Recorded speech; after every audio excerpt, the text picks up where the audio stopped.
안녕하십니까? 한국장애인단체 총연합회 기자와 함께하는 8월 장애계 월간 핫 이슈를 시작합니다. 문화재 문턱 못 넘는 장애인 문화 향유권을 주제로 이것만은 콕 집어 꼭 전달하고자 합니다.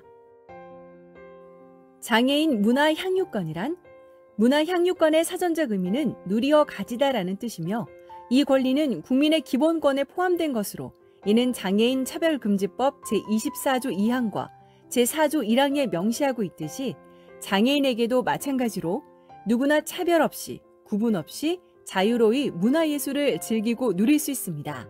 2020년 장애인 실태조사에 따르면 장애인의 57.1%가 문화 및 영화활동에 대해 불만족한다고 답변했으며 2018년 장애인 실태조사에 따르면 문화활동 대부분이 TV 시청이나 컴퓨터, 인터넷 등에만 집중되어 있다고 나타났습니다. 현행 장애인 차별금지법에 따르면 국가와 지방자치단체 및 관광사업자는 장애인의 관광활동에 편의를 제공하고 문화예술활동에 적극적으로 참여할 수 있도록 필요한 시책을 마련하도록 하고 있음에도 2018년 장애인개발원이 10개의 국능을 대상으로 조사한 자료에 따르면 접근로 및 이동 경로에 편의시설이 설치되어 있지 않아 장애인의 관람 동선이 단절된 것으로 나타났습니다. 또한 2019년 국가인권위원회에서 실시한 조사에서도 박물관 관람시설의 절반 이상이 장애인 등 편의법의 매표소 설치 기준을 준수하지 못한 것으로 밝혀졌습니다.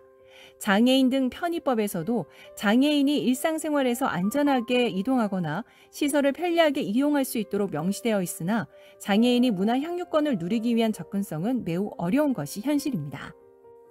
장애인뿐만 아니라 노인, 임산부 등이 주요 도시와 관광지, 문화재를 방문하고 있음에도 매표소와 휴게시설 등 문화재 관람을 위한 부대시설은 편의시설 설치 의무 대상에 포함되지 않아 여러 불편함을 야기하고 있다는 지적이 제기되고 있으며 안심하고 보행할 수 있는 무장애 보행 공간이 없어 시각장애인 등의 관광활동에서 안전한 보행 유도가 시급하다는 의견이 있습니다.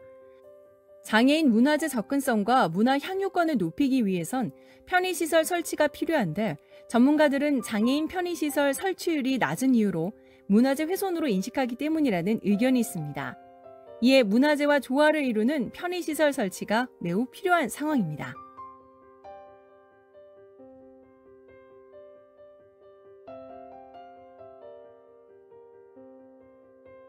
세 가지 기사를 통해 사례를 소개합니다. 첫 번째 사례입니다. 국가인권위원회가 문화재 향유권 보장을 위해 고공한 주차장이나 인근 공용 노상 주차장에 장애인 전용 주차구역을 설치해달라는 장애인 당사자의 진정을 기각한 것으로 확인됐습니다. 창덕궁 주차구역 15면 중 유일하게 한 면이 장애인 전용 주차구역이지만 장애인 직원이나 지원 인력 중 장애인이 있을 경우 사용하되 비어있을 경우에 한해 장애인 관람객이 사용하도록 되어 있습니다. 현재 문화 관련 기관에서 종사하는 장애인 당사자도 더 인디고와 전화통화에서 장애인 전용 주차구역 설치는 문화재 접근을 위한 시작에 불과한데 그 시작부터 배제된 꼴이다. 그렇다고 어렵게 주차를 했더라도 국내 능과 궁은 그 자체는 물론 주변 부대시설조차 접근하기 어려운 게 현실이라고 전했습니다.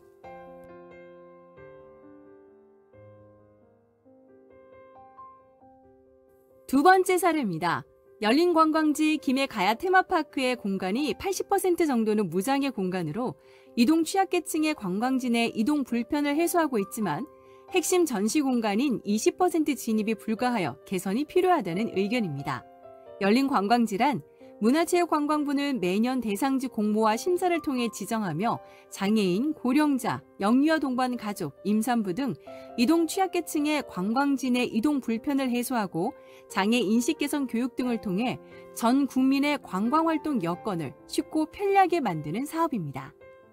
장애인 편의 증진 관련법은 1997년부터 시행되었고 김해 가야 테마파크는 2010년도에 건축한 것으로 편의시설을 갖췄어야 하며 또한 편의시설 의무화 법령이 없더라도 막대한 국가 예산을 투입하는 공공시설이라면 누구나 이용이 가능한 구조를 갖춰야 합니다.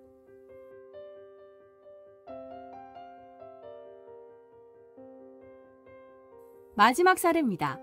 덕수궁 내 중화전 행각은 과거의 높은 단차로 인해 거동이 불편한 관람객은 멀리 돌아가는 경우가 많았으나 현재 경사로 설치, 시각장애인을 위한 정관원 촉각 모형 설치 등으로 장애인은 물론 고령자, 임산부, 영유아 동반 관람객 등도 훨씬 편리하게 이동할 수 있습니다. 문화재에 엘리베이터를 설치하는 것은 많은 논의가 필요하고 때로는 훼손을 막기 위해 경직된 보호도 필요합니다. 그렇기에 무장애 관광과 가장 많이 충돌하는 곳이 문화재청이기도 한데요.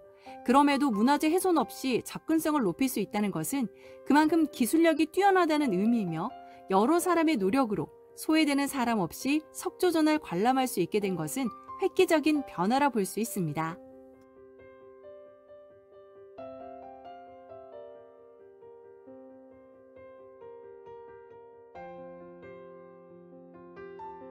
안녕하세요. 더인디고 기자 조선민이라고 합니다.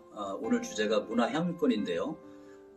헌법이나 유엔 장애인 권리법에서 문화향유권을 누구나 향유할 수 있는 그런 권리라고 이렇게 얘기를 하는데 실제 현재에서 이걸 지켜가는 데에는 좀 소극적인 것 같습니다. 정부나 공공기관도 대단히 좀 소극적인데 그 이유를 생각해 보면 문화재의 접근성을 높인다, 향유를 한다라고 하게 되면 왠지 문화재를 훼손한다고 인식을 하는 것 같아요. 그러다 보니 국내에서 이렇게 접근할 수 있는 특히 궁이나 등은 대단히 적은데 반면에 유명한 관광지일수록 접근성을 높이는 경향이 있는 것 같습니다. 예를 들면 일본의 오사카 성이라든지 중국의 만리장성, 또 인도의 타지마할 같은 경우에는 경사를 높인다든지 아니면 엘리베이터를 놓는다든지 그러고 있는데 우리나라도 무조건 안 하는 건 아니지만 덕수궁 이런 데도 사실은 엘리베이터를 놓고 좀 그러고는 있는데 그렇게 생각을 하면 접근성을 높인다라는 것이 문화재를 훼손하는 것이 아니라 오히려 접근성을 높임으로 인해서 모든 사람이 더 향유할 수 있다면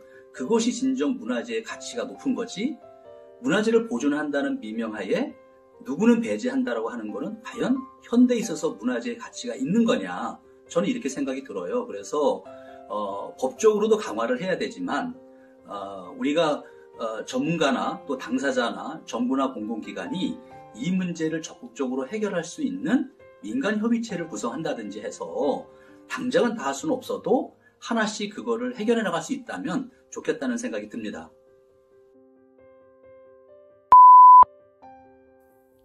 앞서 사례를 통해 장애인 문화 향유권을 누릴 수 없는 현황을 살펴봤습니다. 이에 앞으로 개선하기 위해선 계류 중인 관련 입법안을 국회 등의 법제화 노력 및 후속 조치 여부도 함께 짚어보며 상임위 통과, 정책 토론회 등 활동에 대한 노력이 필요합니다. 또한 장애인 권리협약과 헌법 등의 정신에 따라 문화재의 보존과 장애인의 문화 향유권을 조화롭게 해결할 방안 모색을 위해 편의시설 설치가 곧 문화재를 훼손하는 것으로 생각하는 인식 전환의 변화가 필요합니다. 우리나라 조선 왕릉은 총 20곳으로 대부분의 능은 언덕이며 울퉁불퉁한 흙길이나 돌로 깔려 있어 보행약자가 이용하기가 어렵습니다. 예를 들어 돌길을 훼손하지 않고 보행약자가 편리하게 보행할 수 있도록 돌길 위에 매트를 얹는 등의 안전장치 방법은 어떨까요? 무장애 관광 선진국들은 관광 소외계층의 이동 편의 및 여행 활성화를 위한 배리어 프리 제도가 정착 단계에 있으며 특히 독일의 베를린, 뮌헨 등의 지역은 이미 무장애 도시를 구현하고 있는 선진 여행지로서 세계적인 주목을 받고 있습니다. 일본의 경우 관광지 배리어 프리화를 통해 관광객의 증가와 지역 살리기를 실현하기 위한 추진기구를 조직해 운영하고 있으며 국제장애인 교류센터라는 무장애 인프라를 구축하여 장애인에게 자립, 사회 참여, 소통의 기회를 제공하고 있는데요. 세계문화유산인 일본 슈라성은 곳곳마다 휠체어 안내판과 접근할 수 있는 경사로가 설치되어 있으며 국내에도 대구 이상화 고택은 휠체어 리프트 설치가 되어 있는 대표적인 예로 볼 수 있습니다. 한국장애인단체 총연합회는 유튜브와 소셜미디어 활동을 통해 장애인 등급제 단계적 폐지 이후 변화되는 수요자 중심의 장애 서비스 지원 체계, 시행하고 있는 정책 등의 핵심 이슈만을 정리하여 쉽게 제공하고 있습니다. 이에 장애계 이슈를 살펴보고 핵심 이슈를 장애계 대표 신문사 기자들과 함께 월간 핫 이슈를 통해 전달하고자 합니다. 보다 쉽고 핵심만 콕 집어 전달하는 월간 핫 이슈에 많은 관심과 시청 바랍니다. 이상 2022년 8월 월간 핫 이슈를 전달한 아나운서 김호희였습니다. 질문 있으시면 댓글로 남겨주시기 바랍니다. 고맙습니다.